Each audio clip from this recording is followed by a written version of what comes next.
கர்மா குறைகிறது என்பதற்கான அறிகுறிகள்.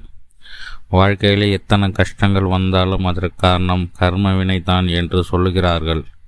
ஒருவரோட வாழ்க்கையில் கர்மா இதன் மூலம் வருகிறது. நாம் செய்த கர்மா கொஞ்சம் கொஞ்சமாக குறைந்து கொண்டு தான் வருகிறது என்பதை எப்படி தெரிந்து கொள்வது? ஆன்மீகம் சொல்லும் சில விஷயங்களை இந்த பதிவின் மூலம் தெரிந்து கொள்வோம். கர்மா வர காரணம் ஒரு மனிதனுடைய எண்ணங்கள், வார்த்தைகள், செயல். இந்த மூன்றும் விஷயத்தில் இருந்து தான் கர்மா தொடங்குகிறது. அடுத்தவர்களை பற்றி கெட்ட எண்ணங்களிலோ கெட்ட கர்மா வந்துவிடும்.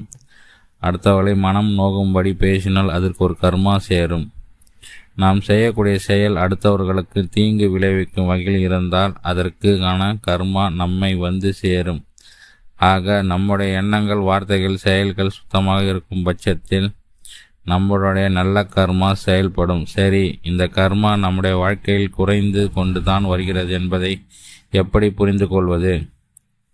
கர்மா குறைவதற்கான அறிகுறிகள். முதல் விஷயம், உங்களுக்கு தீர்க்க முடியாத கஷ்டங்கள், துன்பங்கள், துயரங்களும் வரும். ஆனால் அந்த கஷ்டத்திலிருந்து, துன்பத்திலிருந்து, துயரத்திலிருந்து வெளிவருவதற்கான உண்டான வழிகளை அந்த கடவுள் உங்களை காண்பித்து கொண்டே இருப்பான். பெரிய அளவில் கஷ்டம் வருது, ஆனால் அந்த கஷ்டத்தை சமாளிப்பதற்கு நமக்கு தெளிவும் தெம்பும் இருக்கிறது என்னும் பட்சத்தில் நம்முடைய கர்மா குறைந்து கொண்டு இருக்கிறது என்று அர்த்தம். முன்பெல்லாம் கஷ்டம் வந்தால் கஷ்டத்திற்கு காரணம் அடுத்தவர்கள் தான் என்ற பழி போடுவேன்.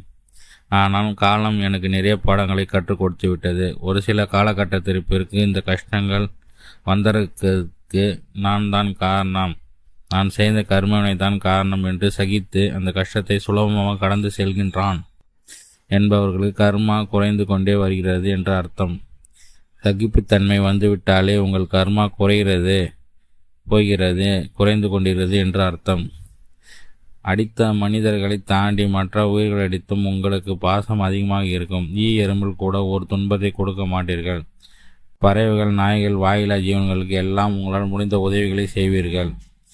இந்த மனப்பான்மை வந்துவிட்டாலே உங்களுக்கு கர்மவினை குறைகிறது என்று அர்த்தம்.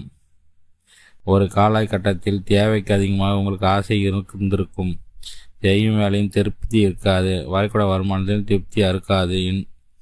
இன்னும் வேண்டும் என்று பேராசையோடு சுற்றி திரிந்திருப்பீர்கள்.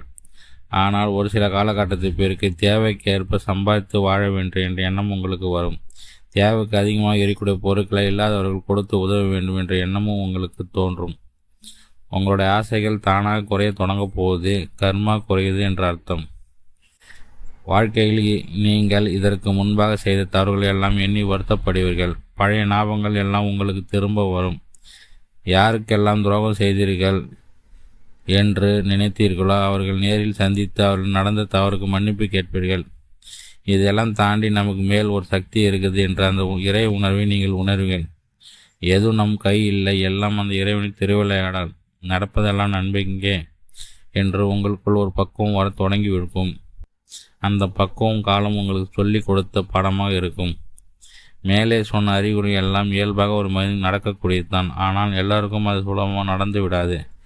கர்மா குறையும் போது தன் எண்ணங்கள் எல்லாம் உங்களுக்கு தோன்றும் என்பது ஆன்மீகத்தில் சொல்லப்பட்ட குறிப்புகளாகும்.